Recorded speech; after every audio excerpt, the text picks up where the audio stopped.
اللہ تعالیٰ فرماتا ہے میں اس کے کان ہو جاتا ہوں جس سے وہ سنتا ہے، اس کی آنکھ ہو جاتا ہوں جس سے وہ دیکھتا ہے، اس کے ہاتھ ہو جاتا ہوں جس سے وہ پکڑتا ہے، اس کے پاؤں ہو جاتا ہوں جس سے وہ چلتا ہے۔ بس اللہ تعالیٰ سے محبت کے یہ معیار حاصل کرنے کے لیے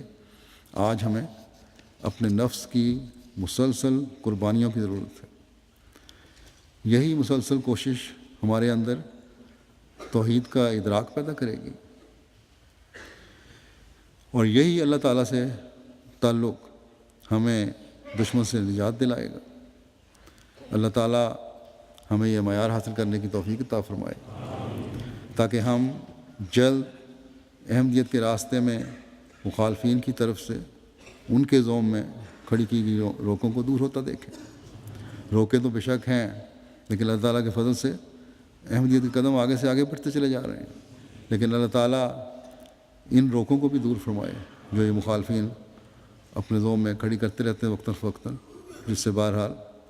ایک عارضی پریشانی تو ہوتی ہے۔